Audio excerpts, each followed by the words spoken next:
Bienvenue dans cette nouvelle édition de l'Africa Tonight. Au sommaire de l'actualité, coup de froid dans les relations Cameroun-États-Unis. Une récente interview du sous-secrétaire d'État américain chargé des affaires africaines au sujet de la crise anglophone et l'alternance politique au Cameroun est à l'origine de cette rixe. Le gouvernement camerounais dénonce une immixtion inadmissible. À quelques semaines des élections législatives du 28 avril, la scène politique béninoise est toujours engoncée dans une crise. La publication le 5 mars de la liste des partis ayant l'autorisation de prendre part à ce scrutin a peut-être ravivé le feu. Non autorisés à participer aux législatives, les partis d'opposition dénoncent. Et puis le groupe Vox Media a réuni ce mercredi 6 mars à Brazzaville des acteurs économiques, des décideurs politiques et experts en matière du développement durable pour promouvoir l'investissement en République du Congo. C'était dans le cadre de la première édition du forum Vox Eco. Mais tout d'abord, Amadou Soumaoro prend la tête de l'Assemblée nationale ivoirienne. Les députés réunis en session extraordinaire ce jeudi 7 mars l'ont élu pour succéder à Guillaume Soro qui a démissionné de ce poste le mois dernier. À noter que l'opposition ivoirienne a fait le choix de boycotter cette session et n'a pas pris part à ce vote. La présidence de l'Assemblée nationale a donc été acquise par le Rassemblement des oufettistes pour la démocratie et la paix, le parti au pouvoir.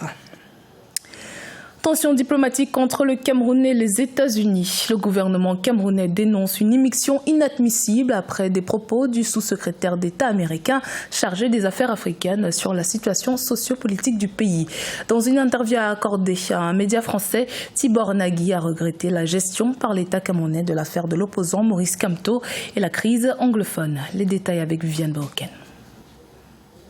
Les déclarations publiques du sous-secrétaire américain chargé des affaires africaines Tibor Nagui ont déclenché la réaction du gouvernement camerounais. Interrogé par un média français sur les enjeux de sa visite au Cameroun prévue le 17 mars 2019, Tibor Nagui a critiqué la gestion par le Cameroun de la crise anglophone et l'arrestation du président du parti d'opposition, MRC, Mouvement pour la Renaissance du Cameroun, Maurice Kamto et ses militants.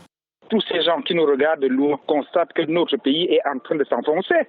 Mais ces gens qui sont au pouvoir, qui ne veulent rien comprendre, qui sont aveugles, qui savent ce qu'ils font, qui veulent amener le pays au bout de 37 ans de règne, qui veulent amener le pays dans un chaos, ne voient plus ça. Ils regardent que leurs intérêts. Donc il n'y a même plus d'intérêt pour le peuple camerounais. Il n'y a plus d'intérêt pour la population du pays. Voilà 2 ans que les anglophones vivent sous la pression, sous les armes. Et que le chef d'un État et qu'un gouvernement ne puisse rien faire, ça veut dire qu'on est en train d'amener le pays vers le chaos et vers la guerre.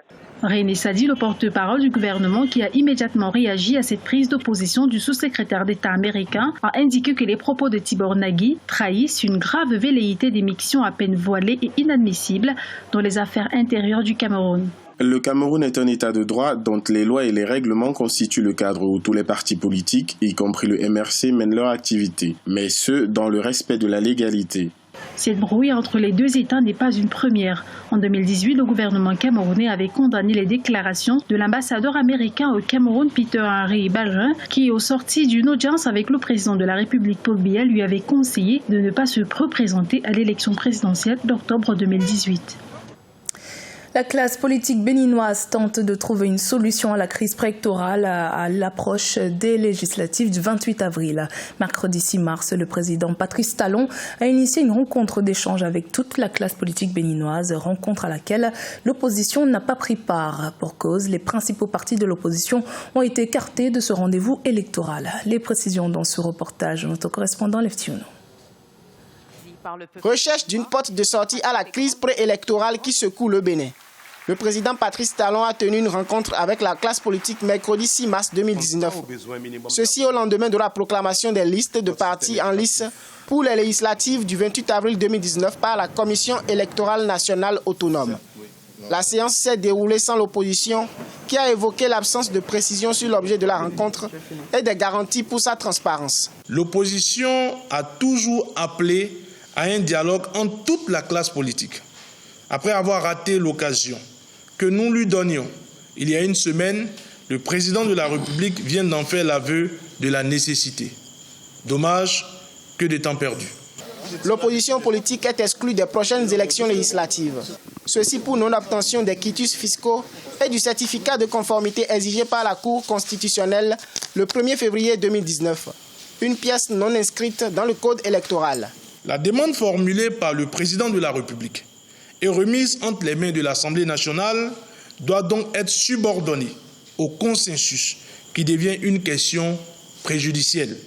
Ainsi donc, comme point majeur que nous proposons, retrait du décret convoquant le corps électoral. Pour une sortie de crise politique, les forces politiques de l'opposition suggèrent entre autres l'abrogation de la charte des partis politiques, du code électoral et du code pénal en ces aspects qui régissent les campagnes électorales et les élections. Dans l'actualité également, en République démocratique du Congo, le leader de la coalition Lamuka, Martin Fayulu, a annoncé qu'il renonçait à son mandat de député. Celui qui revendique toujours sa victoire à l'élection présidentielle du 30 décembre 2018 avec 60% des suffrages, a déclaré ce mercredi 6 mars qu'il ne comptait pas siéger à l'Assemblée nationale en tant que député de Kinshasa. Il laissera sa place à son suppléant. Martin Fayulu, qui se considère comme président élu, estime qu'il ne peut cumuler deux postes, celui de président élu et député. Ce, malgré la confirmation par la Cour constitutionnelle de la victoire de Félix Tshisekedi, aujourd'hui président de la République. Il réclame toujours la vérité des urnes. Au Congo, le groupe Vox Media a organisé la première édition du forum Vox Eco ce mercredi 6 mars à Brazzaville. Objectif, dégager des pistes de solutions pour relancer l'économie nationale en crise. Des solutions qui garantiraient notamment l'attractivité des marchés congolais pour les potentiels investisseurs. Reportage en notre correspondant d'Eva Panzo. Au Congo, plusieurs acteurs économiques des secteurs publics et privés, les parlementaires et la société civile ont échangé sur les freins à l'attractivité des investisseurs privés dans un pays qui regorge d'énormes potentialités. Il faudrait mettre un peu plus en adéquation la volonté des pouvoirs publics de faciliter l'investissement avec la réalité de la conduite des opérations quotidiennes. À travers la sous-région, l'Afrique subsaharienne, la moyenne des étapes pour créer une entreprise, c'est 7,6. Mais au Congo, nous sommes à 10 étapes.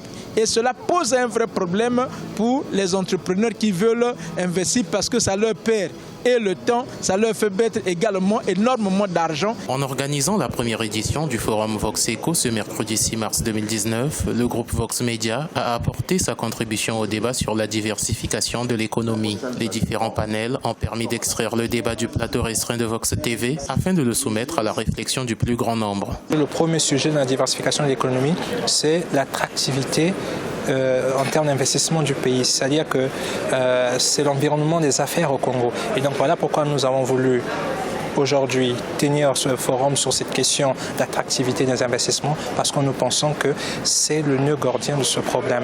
Toutes les contributions recueillies au cours du forum Vox Eco seront consignées dans un livre blanc qui sera soumis au chef de l'État, au gouvernement, aux parlementaires, afin d'améliorer l'attractivité du pays auprès d'investisseurs. Ce rendez-vous économique réunira les experts tous les 4 mois. On reste au Congo, plus de 2 millions d'enfants âgés de 9 mois à 14 ans vont être vaccinés à travers la campagne nationale de vaccination qui a débuté mardi 5 mars. Dans le cadre de son engagement pour lutter contre la rougeole et la rubéole, le gouvernement a pour objectif réduire de moins de 20% le taux des enfants non vaccinés. Reportage en notre correspondant d'Eva Panzo. Le président de la République du Congo, Denis Sassou Nguesso, a officiellement lancé la campagne nationale de vaccination contre la rougeole et la rubéole ce mardi 5 mars 2019 à l'hôpital spécialisé Mère-Enfant Blanche Gomez à Brazzaville. Cette campagne qui court jusqu'au 9 mars 2019 va permettre de vacciner plus de 2 millions d'enfants sur l'ensemble du territoire national. C'est une maladie qui cause beaucoup de morts aux enfants. Donc nous voulons demander aux mamans d'amener leurs enfants au centre le plus proche pour leur faire vacciner, afin de les protéger contre la rougeole et la rubéole. Cette campagne nationale de vaccination ne concerne que les enfants âgés entre 9 mois et 14 ans. Elle s'inscrit dans le cadre de la mise en œuvre du plan stratégique mondial d'élimination de la rougeole et la rubéole 2012-2020. C'est une campagne prélude à l'introduction du vaccin dans la vaccination de routine. C'est-à-dire que la vaccination ne s'est pas arrêtée. C'est une occasion de relancer cette vaccination de routine parce que si nous avons élargi la cible jusqu'à 14 ans, c'est pour rattraper certains enfants qui n'avaient pas été bien vaccinés. Madame la ministre l'a rappelé. Plus de 8000 acteurs seront déployés dans les départements et districts pour la mise en œuvre de cette opération destinée à 43% de la population congolaise. Notons qu'entre 2015 et 2018, la couverture vaccinale est passée de 69% à 75%. Le but visé en 2019 est de réduire de moins de 20% le taux d'enfants non vaccinés. C'était le journal de la rédaction. Merci de votre fidélité. Dans un instant, une nouvelle édition de l'actualité sur Africa 24.